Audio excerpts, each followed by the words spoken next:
Amos, how it looks, right? This is once we launch Amos, this is how it will look. So what are we going to do now? We are going to do our first CFA example, which is this model of leadership. Okay, so uh, we are going to do the CFA run for these 3 dimensions and 10 items. Uh, so what is it that we will do? We will click on this. You see the when you scroll on these icons on the left side, it will tell you what it means. So draw a latent variable or add an indicator to a latent variable. So I will click on this and bring it to my, and you will see uh, uh, the cursor, instead of cursor, you will see this kind of a symbol. Now keep left click pressed and you can drag and make the circle. I have kept the left click pressed and I am going to draw small. I don't want to uh, draw a big. So this is just, I have launched Amos and this is a blank file. Okay. You can also go and click new. Okay. So it will say no. Just take a blank file, click on this draw latent variable and keep left click pressed and draw a small oval. And because I know that my first EMP has 3 items, so I will click. So once it is highlighted, it will be showing in red color. So I will click 3 times. So I will get like this. Okay.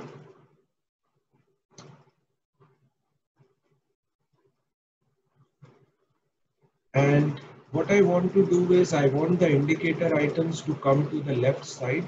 So I will rotate. There is rotate the indicators of a latent variable. Okay, so I will rotate. I will rotate it like this. You can rotate, you can change the direction as you like. I am going to keep it left at the left side. And then this, you see these 3 hands. This is one object at a time. Then this one, middle hand says select all objects. So I'm going to select all objects. The moment I select all objects, everything is selected and it is showing in blue color. And you see this bus here just below the select all. This bus shows move objects. So I'm going to move it and place it very. Remember, this is going to be our canvas on which we are going to draw. So use the space very judiciously. Don't draw big uh, blocks, because then when you would put your other constructs, it will become very congested. So what I do is I draw small, okay? And if you want to zoom in, then you can use the zoom facility to zoom, okay? So I will deselect all. This is my first. Then what I want to do is I will select the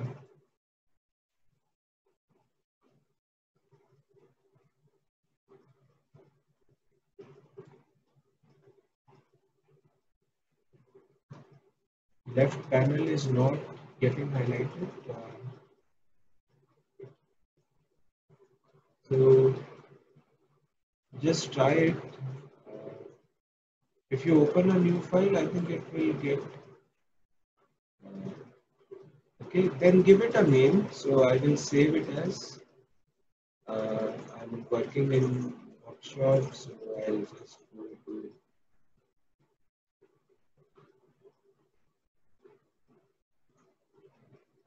this as emotions. Okay, so let me show you once again what I'm trying to do, and I'm going to give it a name. Wherever you give your project a name and so I'm giving a name to lead, and it will automatically save it as with the extension .amw.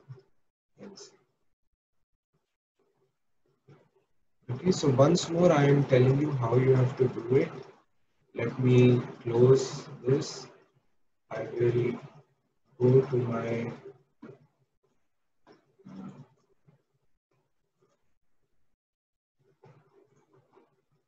I have launched AMOS, so I'm launching AMOS. This is how it looks. Okay, you can go to File and select New. This is how it will look. Okay, you can maximize this, you can minimize, whatever you like to do, you can work as you like. And then what I'm going to do is I'm going to select this. I'm going to draw a small oval. Okay. And then because there are 3 items in EMP, I will click on the oval 3 times. Then because if you see this figure, I want the items to come onto the left side like this. Okay. So what I will do is I will rotate, right? And then I will place it carefully on the canvas and deselect. I will save it as, give it a name.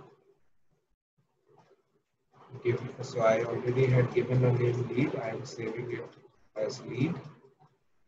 Then I will also read my data file. I will give a file name. Okay. And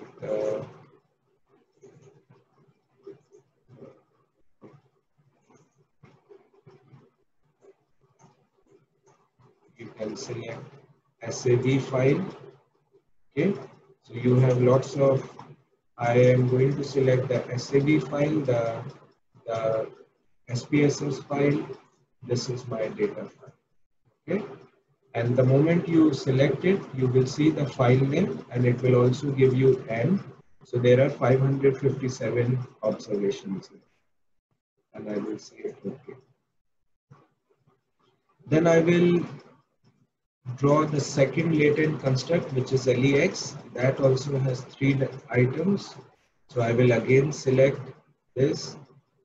Again, draw a small oval and click on it 3 times. 1, 2, 3. Rotate 3. Right? It will come. And then click another thing and draw another oval. Click on it 4 times because task orientation has 4 items. And 2, 3, 4. Okay, I will save it. Let us save. Let us give these names. So I will give this as, let's call this as EMP. I am giving it a name. Just double click.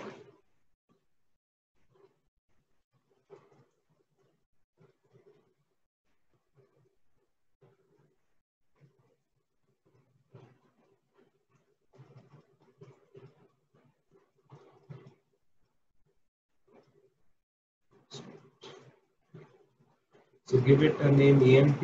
The second one, click on it. Give it a name LEX. And the last one, name task orientation. Okay, the 3 dimensions that we have. And then deselect, and we will have to put the observed items here, observed items. So go to this variable list variables in data set. Okay, and you will see something like this opens up. Click on EMP and give it a name. Okay, now here you see, because we have given latent the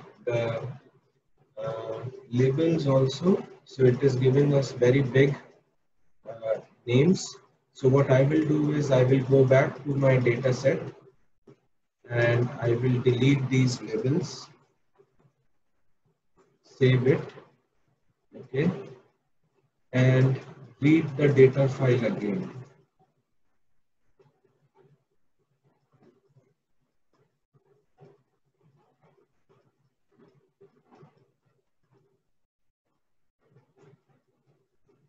Okay. Okay. So have you all drawn these three latent factors? If anybody has a doubt, you can ask me.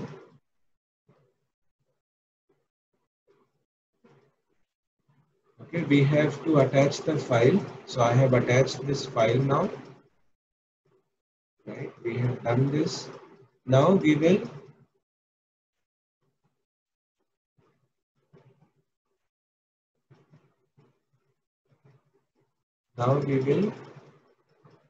select this variables in the data set. Empowering has not been.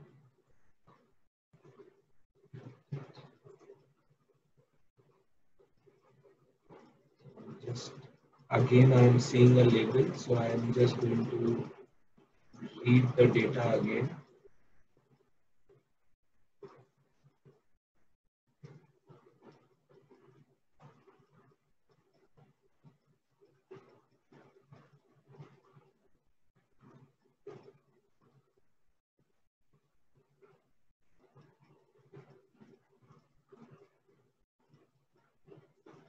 Rekha, what do you mean by zoom window?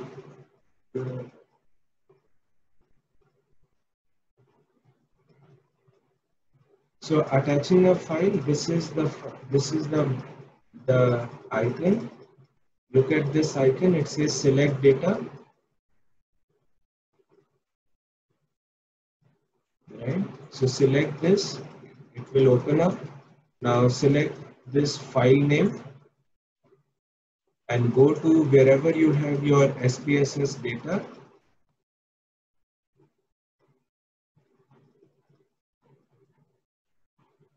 Okay. And then select the data file and say open. And then click OK. Now, how do you write EMP? Just double click on the oval. Just double click on the oval. This window will open up and you can give it a name, EMP. Okay. Then go to the second oval and double click and give it a name LEX. Then go to the third oval, double click and write TO, task orientation. Okay. Now we have to assign variables, observed items to this. So there is the third icon just below this draw latent variable. You see the second icon below the third icon in this last column, list variables in data set. If you click on this, you will see the variables in data set open up. Now select on the first item like this and then drag and drop it on the, you see the box is selected in red color. That means this box is active now and you've got to drop it on the box. Similarly, select EMP2 and drop it on the second box, EMP2. Select EMP3 and drop it on the third box. Then go to LEX, okay, and drop it on the first box of LEX. LEX2, drop it on the second box. LEX3. Remember that the box should be highlighted in red color, and then only you should drop the item. Then task orientation, TO, drop it on the box. Then next item, drop it on the second box. Third item, drop it on the third box. And the fourth item, drop it on the fourth box. Okay, and close this window. We are done. Now how to fit it? Go to this plugins. Okay, go to plugins and say resize observed variables. Resize observed variables. So if you see plugins here, you will say resize observed variables. The moment you click on this, the boxes have resized. Okay, and then you can move this and with the bus icon again. Similarly, the bus icon will make these look nice and make this. Similarly, you can just expand this a little, expand these circles, these are fine.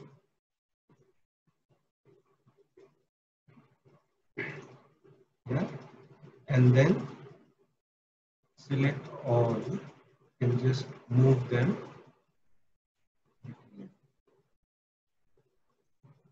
Unselect and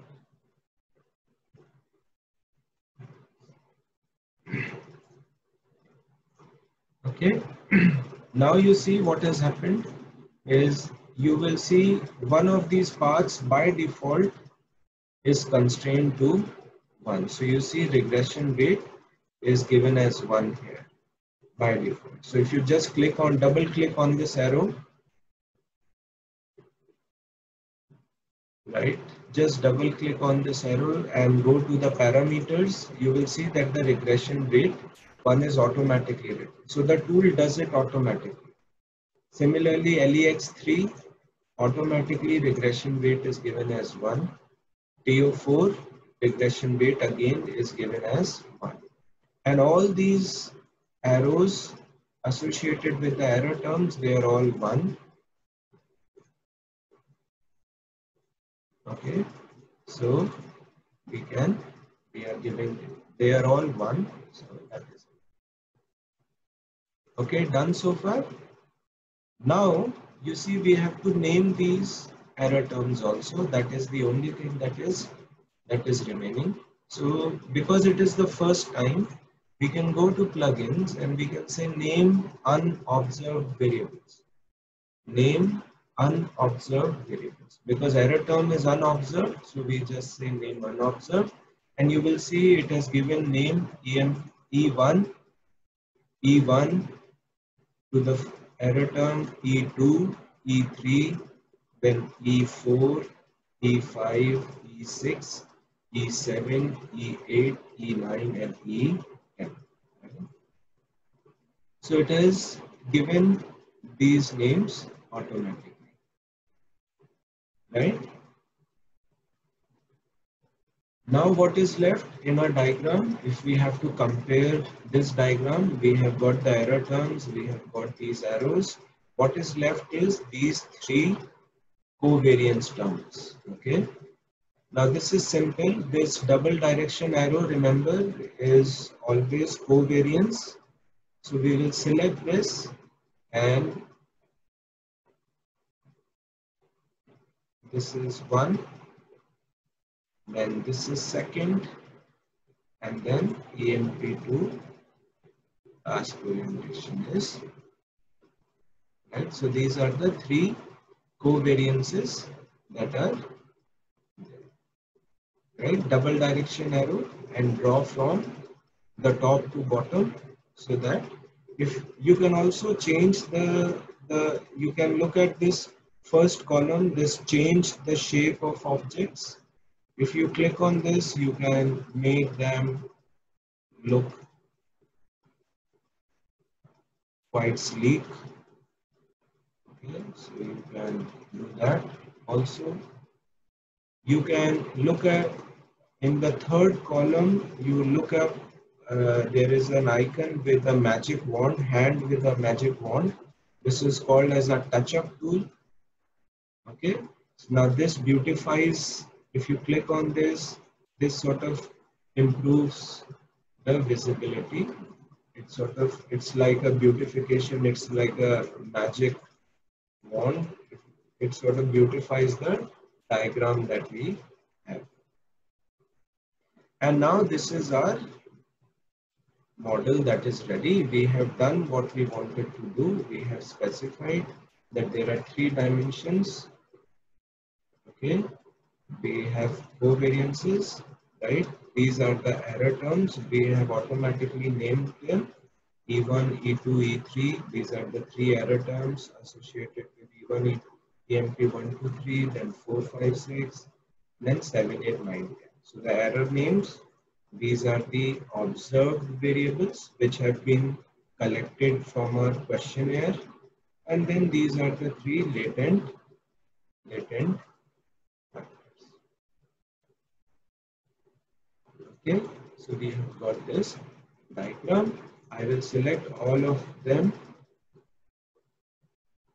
and move them to the center of the page, because remember we'll bring in PJ also later and then CV also. So I'm just using it. Okay, and yeah, so I have saved it. Then remember there are plugins. So you have resize, or we have used 2 plugins: resize observed variables and name unobserved variables. Okay, now in the second column, you will see analysis properties. Okay, just besides the icon through which we read the data file, we see analysis properties. Open it up. Okay, estimation, it is maximum likelihood. Then there are different kinds of things: generalized least squares, unweighted least squares, scale free, asymptotically distribution free, and so we will leave it at default. Okay, that usually works fine. Numerical, leave it at as default. Convergence criteria, iteration limit. Uh, okay. Then bias, again, leave it at covariances to be analyzed using maximum likelihood. Leave it at default and go to the output. Okay. Now, when we go to the output, you would see minimization history is clicked. We will click standardized estimate. So we want both unstandardized and standardized coefficients. We want squared multiple correlations, which is nothing but the R square. Then sample moments are nothing but covariance terms, covariances. AMOS stands for, the full form of AMOS is analysis of moments of sample. AMOS, analysis of moments of sample. And what is moments of sample?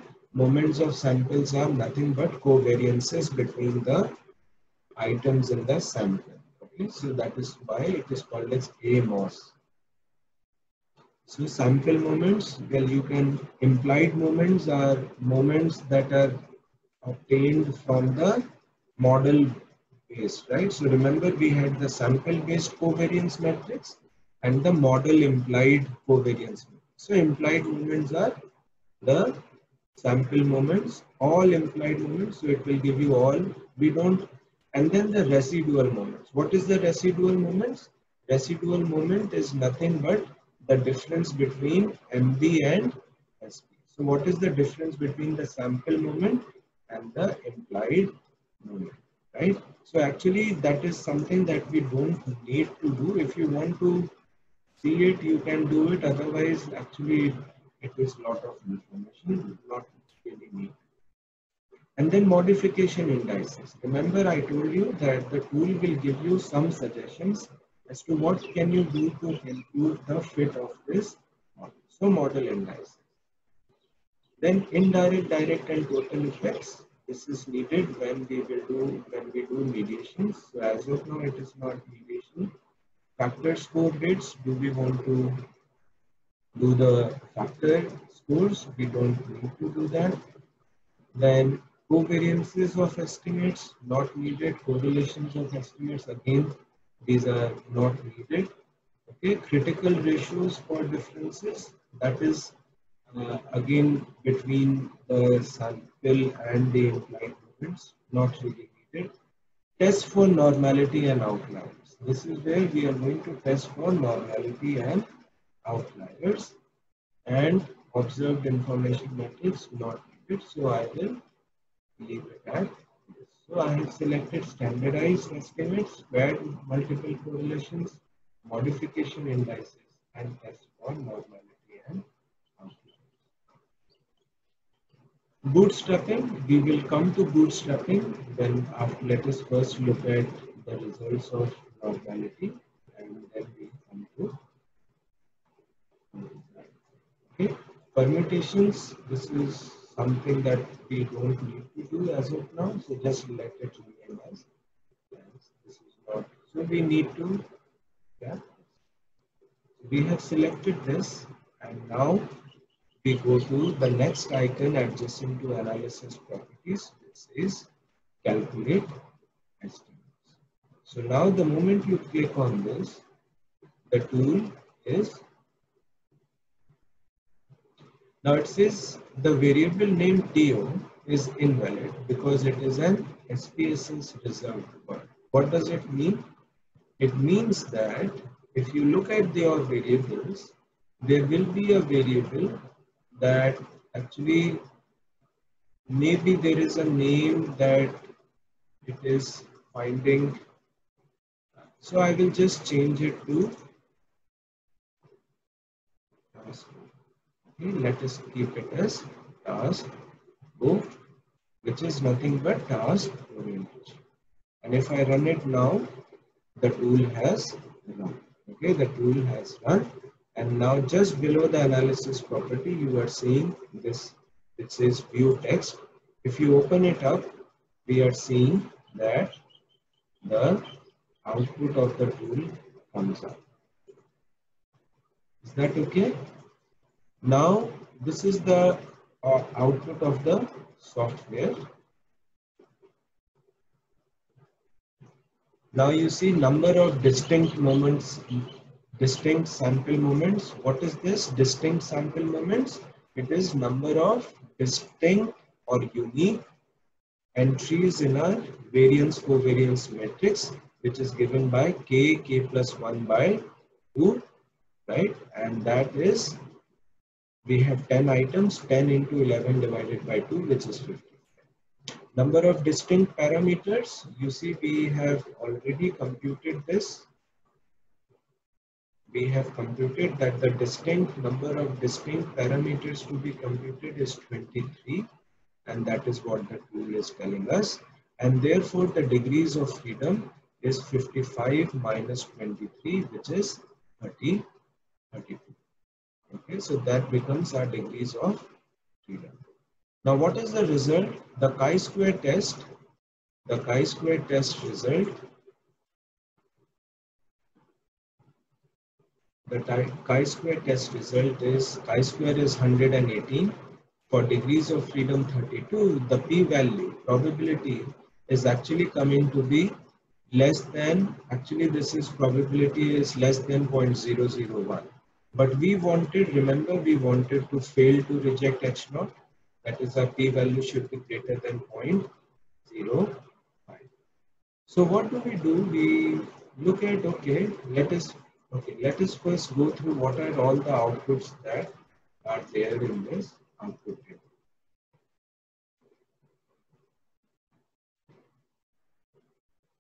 So the task orientation, what happened was it was saying that there is an issue with the name, so I just changed it to task O, right? I gave it another name instead of TO, okay, because it said it was a SPSS reserved word. So I changed it and then I have run it, and this is the outcome.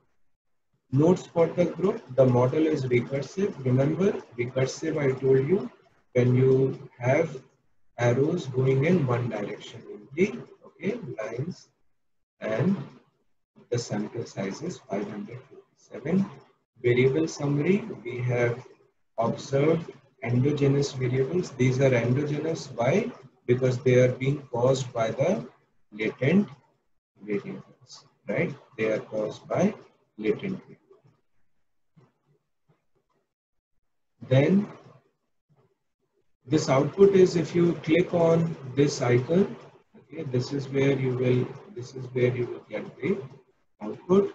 And sample moments are covariances. So sample moments are covariances between these 10 items, right? That is what it means.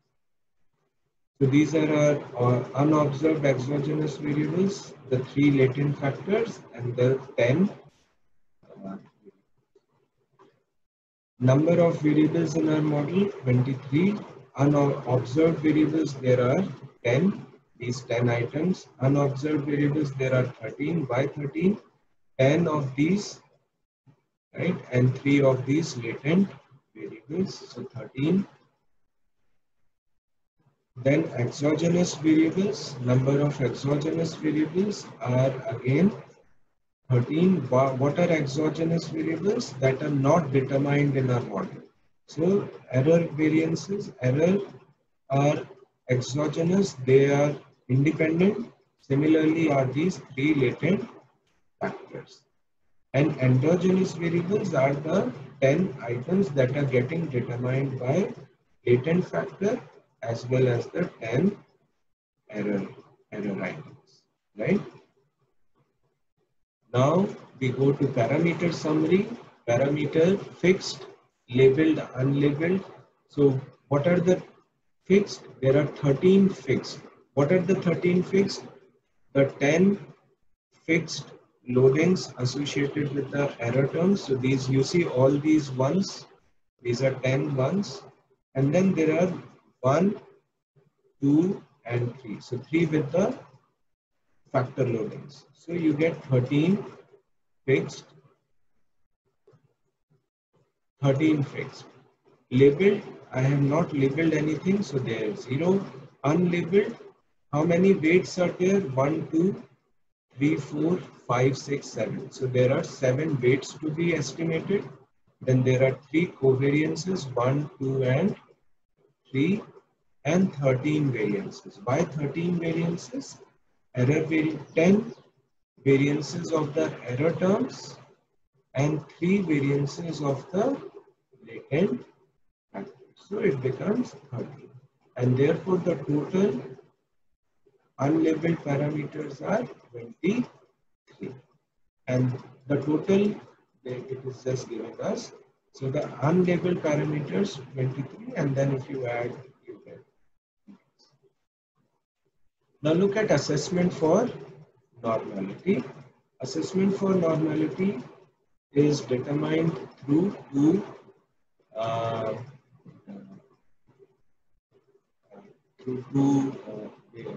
factors. One is called as skewness and the other one is called as kurtosis. Okay. Now the H0 for the variable, H0 for this is that the item has no skew, an item has no kurtosis. Okay. So if you see for the first item, the skew is minus 0.6. Okay, minus point.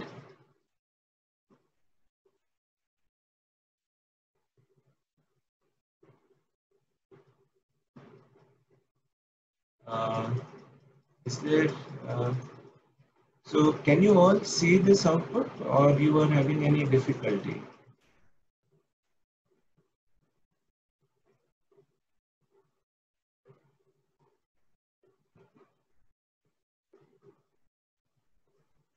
Okay. Professor Vishal, yes. Is it in the trial version there are some issues? Some people are writing they cannot see it because of the trial version. Is it so?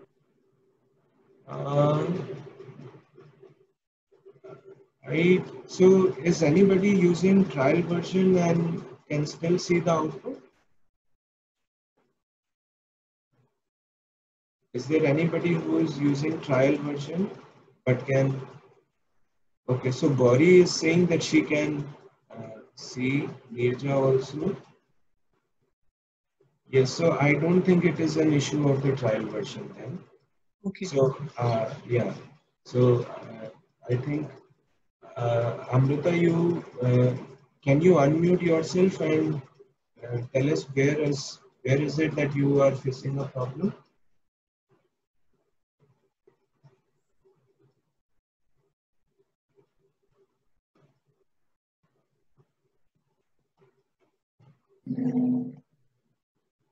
Sir, I am currently in this Amos output, and after parameter summary, I can directly see notes for model. I cannot see this assessment of normality anywhere. Because you would not have clicked. Look at your analysis property. Did you check this test for normality and outliers? Test for normality and outliers. Okay, just a minute. I think you would not have checked it. Okay. That is why you are not getting it. Okay? If you Okay. click it and run it again, you will get this. Okay. Thank you. So now this critical ratio is actually telling us that there is skewness in TO. There is no kurtosis in TO1. Similarly for TO2, there is kurtosis as well as critical ratio is greater than 2.5. Okay, so there is skew and kurtosis. Similarly 3, 4, 5, 6, 7, LEX3, there is skew but not kurtosis. AMP1, there is skew but not kurtosis, and so on. So we are seeing there is actually quite a bit, and multivariate normality also. The critical ratio is greater than 2.5. So there is non-normality in the data. That is fine. Don't worry about it. We can still work. We will look at the bootstrap. Now the second thing is outliers. Now outliers is looked at through the Mahalanobis distance, which is observation farthest from centroid. Now you see you need to look at uh, the Mahalanobis distance. The highest Mahalanobis distance is 39.8283, and then the next case 286 respondent or 286 response has a distance of 38.5. So you see, when we look for outliers, you would see an outlier where its distance d squared will be very high from the others. So for example, let's say case number 86, the distance was 70, and then the next one was 38. So that shows that 70 and 38, that means it is very far away from the other data in the sample. So that means that 86th case is an outlier. And then you can go to 86th case and delete that from your or drop that from your data set. Similarly, if you have any other, so it is a subjective thing, but you've got to look for cases where the d squared is very high from the others, and those are the cases which are uh, likely to be outliers, and that those are the cases that you can do. In our case, in this case, at this time 39, 38, 38, 36, so we don't see any major differences between these cases. So I can assume, I can infer that there is no there's not there is no outlier that needs to be dropped from the model, right? Then this is notes for the model that we saw in the first thing, and then these are estimates. Now these are the estimates that you want to look at. This is called as the regression rate or the factor loading, and these are unstandardized. So the first one, this is regression rate, unstandardized, and the second one is standardized regression rate. So if you see EMP3 to EMP, okay, you are getting this as 1 because we had tied this path to 1. So therefore it does not show you any SE is standard error, CR is the ratio of estimate and standard error, and the p-value. So here EMP2, this is the unstandardized coefficient, and the p-value is star star star. Star star star means p-value. How will we write it? We will write it as p-value less than 0.001. So if it is, remember, if you are having star star star in the output, it will mean p-value less than 0.001. 3 places, 3 stars, 3 places. If it is star star, it is p-value less than 0.01. 2 stars, 2 places. If it is star, it is p-value less than 0.0. Usually 1 star denotes 0.0. So this is the nomenclature that is followed when we are reporting our results. Don't write in your papers beta was significant and p-value was star star star. Okay, that is not how you should report. Okay, so you should say p-value was less than 0.001, which shows that these coefficients are highly significant. Right? These are all significant coefficients. These are the standardized coefficients. The covariances between the 3 dimensions LEX is this. And what is the correlation? The correlation between LEX and task orientation is 0.72. EMP and LEX, it is 0.56. And EMP and task orientation, it is 0.67. So this is the correlation between the 3 sub-dimensions of the leadership construct. Then these are the variances. And whether these variances are significantly different from 0 or not, that is also reported.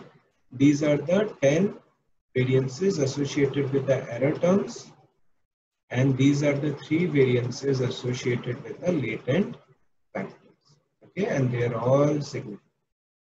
And then you have you have the squared multiple correlation, which, remember, I told you R square, which says that TO1, the R square, the variance explained in TO1 by latent factor TO or task O in our case is 71. That means 71% variance of TO1 is accounted by the latent factor task O. 74%, 73.5% variance in TO2 is explained by latent factor task O. 67.5% variance in TO3 is accounted by task O. And 68.8% variance in TO4 is accounted by task O. Similarly for LEX and similarly for EM.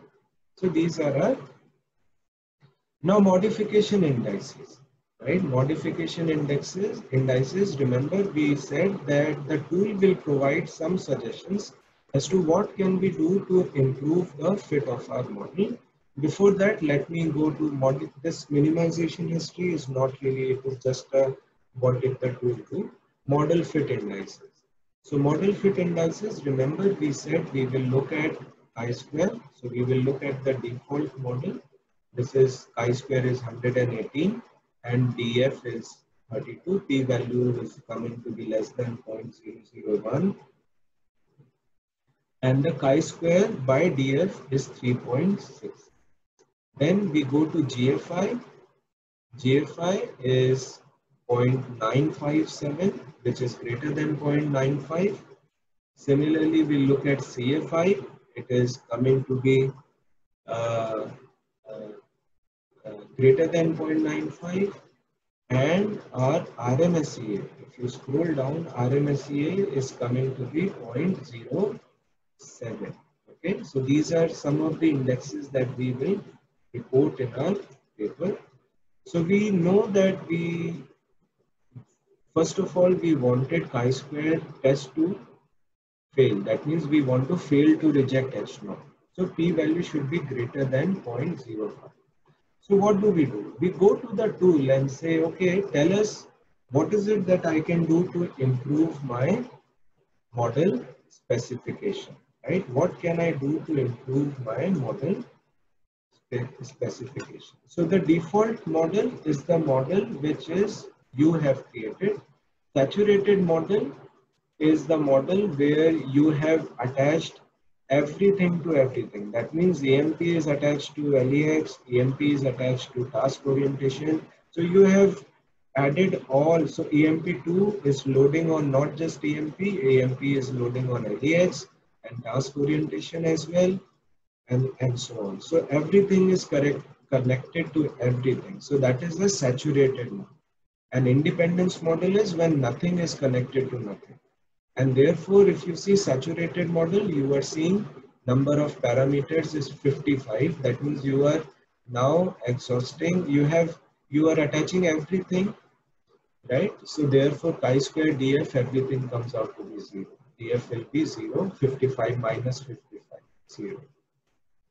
Independence is when you have only 10 items and you are not doing anything. It's like you just have 10 items, right? So number of parameters that you've got to estimate, it is like you are estimating the variance of these 10 items. That is all.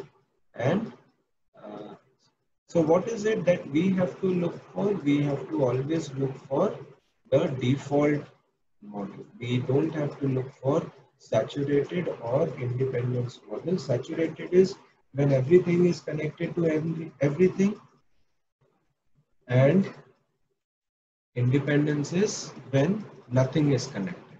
Okay. Now let us look at the modification index. Modification index, we are seeing what does the tool tell us? Tool tells us that if you covary E9, remember E9 is associated with TO2 and E10 is associated with TO1. Okay, so it says that if you covary E9 and E10, the modification index will be 36. What does modification index mean? Modification index means that the chi-square, which is currently 118, will drop by. So remember, when we talk about modification index, we are saying that the chi-square will, which is at this time 118, will drop by 36, right? So it will, see, we want chi-square to be as low as possible because we want chi-square ideally to be 0. So we want to reduce the chi-square. So modification index tells us that you will be able to reduce the chi-square by 36 if you covary E9 and E10, right? So usually a matter of practice is we will make changes to the model only one by one. Remember, I also told you that we will make parsimonious models.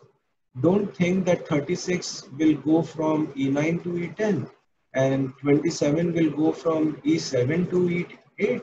So in one go, I will reduce my chi-square by around 63, right? So I am doing a great job. No, we will do only one change at a time. So the highest drop, if you see in this, is E9 to E10. Now the second thing that I want to tell you is go and look at where is E9 and E10. Now E9 and E10 are associated with two items of the same dimension. Now it is possible, because these are two items measuring the same dimension, it is possible that the measurement error that is associated with first item is similar. What does covary mean? Covary means that they are moving similarly. That means they have an overlap of measurement error. So it is possible, it is likely that the two items suffer from, because they are measuring the same latent construct, they are actually suffering from the same kind of measurement error. And therefore, it is acceptable. I accept the tool's suggestion that I can co-vary E9 and E10. But let's say the suggestion was co-vary E9 with E3. Now E9 is item of task orientation, whereas E3, EMP1, is an item of EMP. Now these are two items belonging to two different dimensions, EMP and task orientation. So I would actually not do this kind of a, I will not do this kind of a covariance term. I would actually not do this. So I'm showing this as a cross. This is something that we should not do. We should add the maximum co-vary items, co-vary the error terms associated with items of the same latent construct. Do not co-vary error terms of items belonging to different constructs. Okay. So this is what I have done. I have covaried, I have attached this covariance between E9 and E10 because I think it is reasonable to believe that the errors would be correlated because these are similar items belonging to the same latent construct. So what do? I close my output. I go to my analysis properties. Nothing is to be changed here. And I run the tool. Now when I do this, you see my chi-square which was 118 has now dropped by, it has dropped to 60. So actually it is not a very simple thing that it will be actually exactly the difference that it should be 82, right? No, that does not happen. So what it can actually, we are seeing that it actually has gone down to 60. And y has a degree of, and if you see, degree of freedom has gone down by 1. It was 32 previously, it is now 31. And the number of parameters to be estimated has gone up by 1. Why is that? It is very simple. Remember, we had written in our definition of parameters, we had written number of parameters is number of loadings, number of measurement errors, number of covariances, and number of rated. Now what have we done? We have also added a covariance between item E9 and E10. So what will happen? My covariances, number of covariances, which was 3 earlier, has gone up by 1, and therefore my number of parameters has gone up to 24, and therefore degree of freedom has gone down by, because it is now 23, so this has gone down by 1, which is 31, right? So that is what we do. We will start by looking at only the modification index associated with the items which, so first we will look at modification index, that is talking about covariances, and there also we will look at covariances of the error terms associated with items of the same latent construct. Do not, I am repeating again, do not covary errors of the items belonging to different constructs. Okay, once you do that, once you have done that, you can run it again. Now we are getting, let us look at our model fit. You see our model fit is getting better. P-value was 0.000, now it has become 0.001. Chi-square by df has gone down to 1.96. GFI, CFI and RMSEA are doing well. So we again explore, is there something that we can do to further reduce our chi-square? Now where is the maximum covariance? The maximum is E4. Where is E4? E4 to LAX. Now what is it telling me? E4 to latent factor. Well, that does not make sense to me, so I am going to ignore it. E4 to task orientation, E4 to task orientation, that again does not make sense to me. Co-varying E4 and latent factor. Then the next biggest is 6.90, which is E5 and E6. Now these are again two items measuring the same latent construct, and therefore I consider it acceptable because the measurement errors can be similar and therefore co-vary, and so I add another covariance between these two error terms, and I get this as I save this, I close the output. Remember, I will make only one change at a time and I run it again. What do I get now? Now you see we had chi-square of 60 and the modification index was telling us that your chi-square will go down by 6, but actually what are we seeing? The chi-square has gone down from 60 to now 35. And that is one more reason why I am telling you that make only one change at a time. Now degree of freedom has gone down by one more because we are estimating one more covariance. And look at this, our p-value has shooted beyond 0.05.